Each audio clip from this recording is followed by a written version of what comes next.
지난 동영상의 핵심 메시지는 오래 달리기는 호미닌의 신체와 뇌의 변화를 극적으로 이끌어 우리 조상 호모 이렉투스를 생태계 강자로 자리매김하게 했다는 것입니다. 와, 오래 달리기라는 행동이 그렇게 큰 진화의 힘을 발휘하는구나. 놀랍다. 이런 생각이 들었나요? 따지고 보면 그보다 선행된 두발 걷기 행동이 우리를 이렇게 변하게 했잖아요. 한참 더 거슬러 올라가면 물고기의 반복적인 육상 진출 행동이 우리를 여기 있게 한 거예요. 행동, 진짜 무서운 진화의 힘을 가진 겁니다. 이번 동영상은 두발 걷기로 자유로워진 손이 할 수 있는 진짜 창조적인 행동, 도구 사용과 도구 제작을 다룹니다. 그리고 도구 사용은 호미닌의 뇌 발달을 이끌었는지를 물어봅니다. 사람이 가진 특징 중 동물과는 다른 것을 들라면 단연 커다란 뇌를 꼽습니다. 영국 자연사 박물관은 어떻게 우리가 사람이 되었는가에 대해 5개의 특징을 들어 설명합니다. 첫째, 두발 걷기. 둘째, 커다란 뇌. 셋째, 남녀별 차이 없는 몸 크기. 넷째, 긴 어린 시절. 그리고 다섯째, 섬세한 손아귀 힘입니다. 이와 같은 사람만의 파생 형질이 진화할 수 있었던 이유를 초기 호미닌이 직립 상태로 두발 걷기를 고집했기 때문임을 우리 잘 알고 있습니다. 그런데 인과관계나 진화 순서를 따져보면 큰 뇌가 두 번째로 와야 되는지, 섬세한 손아귀 힘 조절이 두 번째로 와야 되는지 궁금합니다. 생각이 먼저인지 행동이 먼저인지를 물어보는 겁니다. 치매 예방을 위해 생각을 많이 하는 게 좋을지, 뜨개질을 많이 하는 게 좋을지. 답은 뜨개질 아니에요. 뭐 동시에 진화했다고 하더라도 문제될 것이 없지만 우리 한번 살펴보죠.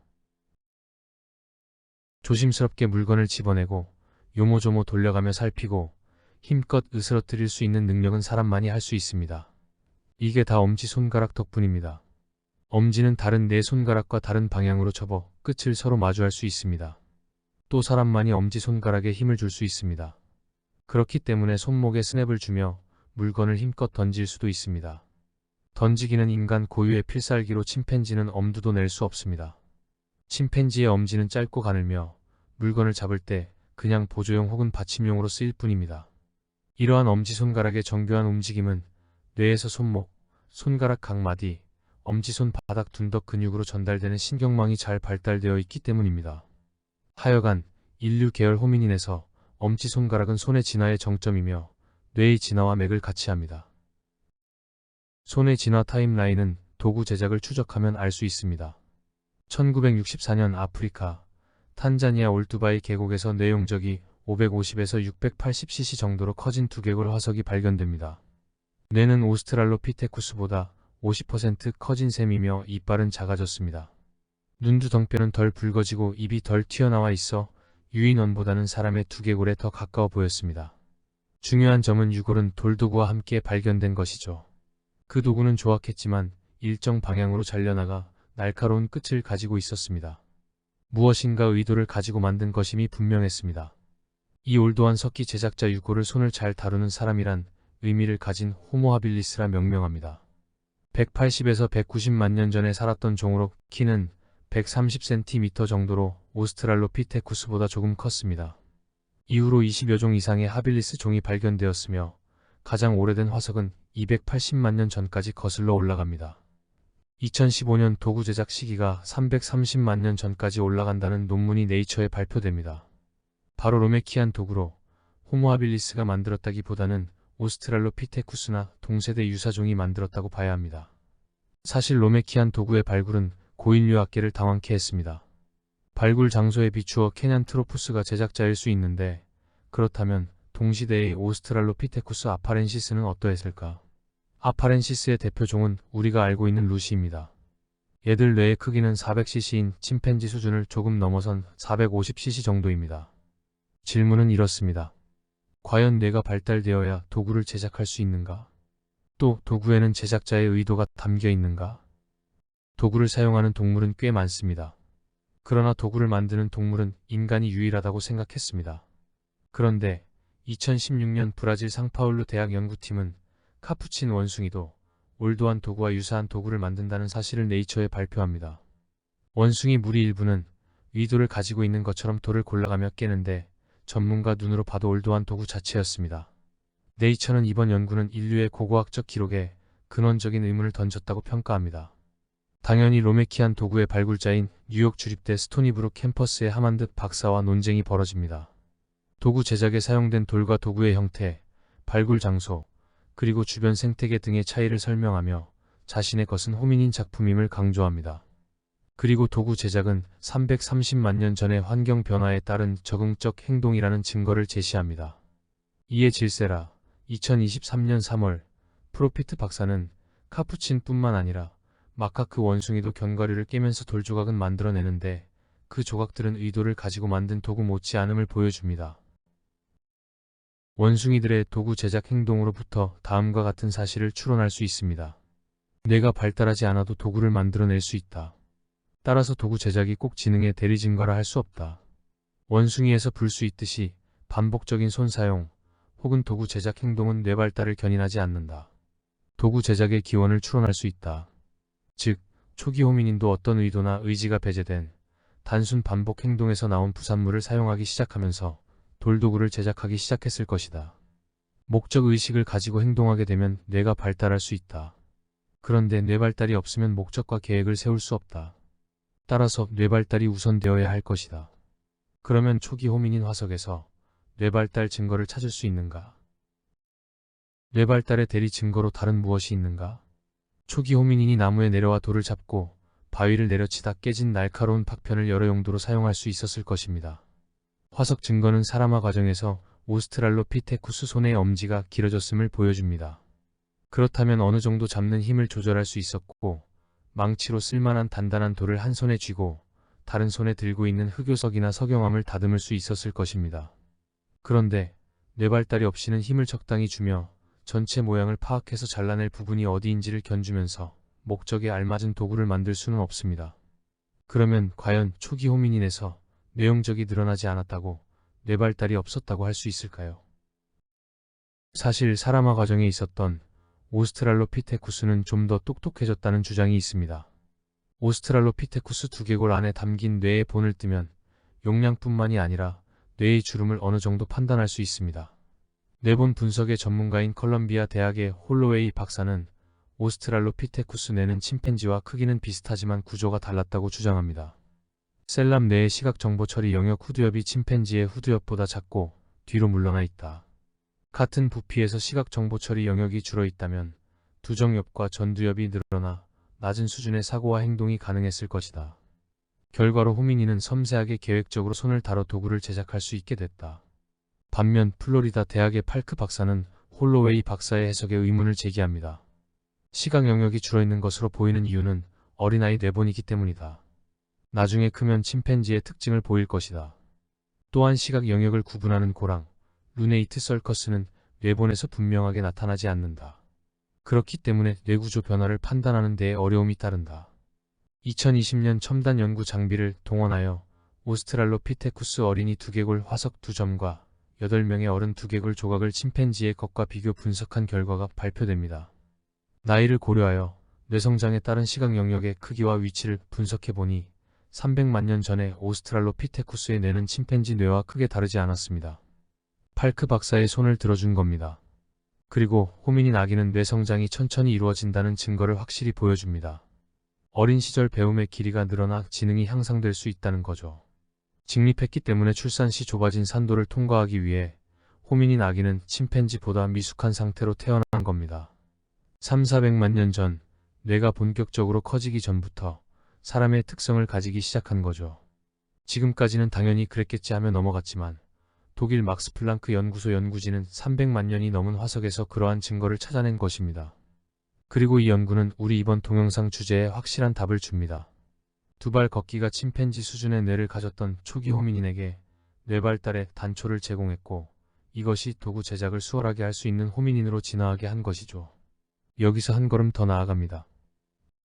최근 오스트랄로피테쿠스 이래 섬세한 손이 진화하기까지는 100만 년 이상의 시간이 필요했다는 연구 결과가 발표됩니다. 그 기간 동안 엄지손가락 근육의 진화가 있었고 당연히 그 근육을 조절하는 신경망도 함께 진화했음을 보여줍니다. 한번 살펴보죠.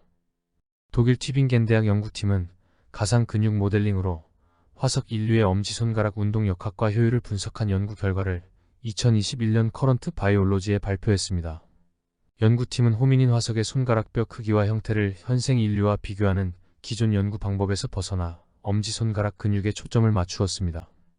즉, 엄지손바닥 둔덕에 숨겨진 근육과 뼈 사이의 연결과 움직임에 따른 상호작용을 모델링하여 12개 호미닌 엄지손가락 움직임의 수월성을 비교 분석했습니다. 우선 튜빙겐 대학 연구팀은 섬세한 엄지의 진화는 200만 년 전에 이루어졌음을 밝혔습니다. 이즈음이면 오스트랄로피테쿠스가 생태계에서 사라질 때입니다. 3,400만 년 전에 아파렌시스나 아프리카누스는 엄지손가락 근육이 제대로 발달되지 않았습니다. 도구를 만들 만큼 섬세한 움직임이 불가능했으며 침팬지를 조금 벗어난 수준이었습니다. 다소 놀라운 부분은 200만 년 전에 초원을 누볐던 파란트로푸스 로부스투스의 엄지손가락 근육 연결이 우리의 것과 비슷하다는 점입니다. 파란트로푸스는 강건한 오스트랄로피테쿠스로 불리기도 하며 초식 위주의 삶을 살았던 것으로 추정되는 종입니다. 딱딱한 식물성 음식을 먹었기에 광대뼈와 아구가 엄청 발달되어 있습니다. 동세대 같이 있었을 파란트로푸스 보이세이나 호모 하빌리스는 온전한 손가락 화석을 남기지 않아 분석하지 못했지만 훌륭한 손가락 화석을 남긴 오스트랄로피테쿠스 세디바는 가능했습니다. 튜빙겐 대학 연구팀은 세디바는 진화한 손모양을 가졌지만 엄지손가락 근육이 발달되어 있지 않아 도구를 만들 수 없었다고 추측합니다. 세디바는 200만 년 전 호모 하빌리스와 공존했던 마지막 오스트랄로피테쿠스 종입니다.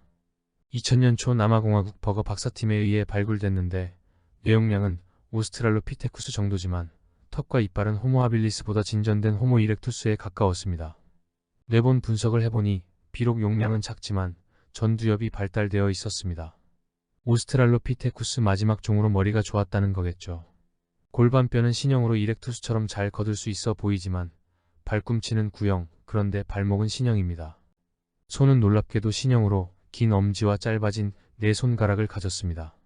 섬세한 손가락 움직임이 가능해 보여 발굴자인 버거 박사는 세디바는 분명 도구를 제작할 수 있었다고 확신했습니다. 고인류학자들은 경쟁적으로 오스트랄로피테쿠스 종에서 호모종으로 연결되는 화석을 찾고 있었습니다. 버거 박사는 세디바가 이에 딱 맞는 화석종이라고 주장합니다. 사이언스는 그의 주장을 받아들였고 2011년 세디바의 손사진을 표지에 등장시킵니다. 과학자로서 큰 영광이었을 겁니다. 그런데 튜빙겐 대학 연구팀의 분석에 의하면 세디바 손모양이 신형이라 하더라도 엄지손가락에는 섬세한 근육이 발달되지 않았습니다. 연구자들은 세디바는 도구 제작 능력이 없었을 것으로 판단합니다. 세디바의 손은 구조가 기능을 결정하지 않는 진화적 불안정 상태에 있었습니다. 사실 세디바는 모자이크 진화의 한 모델입니다. 마지막으로 튜빙겐 대학 연구팀은 호모 날레디라는 아주 이상한 화석종의 손을 분석하였습니다. 2013년에 세디바를 발굴한 리 버거 박사는 또 다른 고대 화석종을 발굴합니다. 다른 호모종과 비교할 때 원시적인 특징들을 많이 가지고 있었기에 250 내지는 300만 년 전의 호모종이라 추정했습니다. 그러나 2017년 새로운 연대 측 정법에 의거해 호모 날레디는 20에서 30만 년 전에 생존했던 호모종이라고 수정합니다. 이는 호모사피엔스의 초기 생존 시기와도 일부 겹치는 것이어서 주목됩니다. 호모 날레디의 키는 145cm, 몸무게는 45kg 정도로 작은 체형을 가집니다. 유골들의 해부학적 구조는 현생 인류와 일부 유사성이 있으나 그보다 훨씬 오래전인 200만 년 이상 이전에 생존한 호미닌들과도 유사한 면이 많이 있습니다.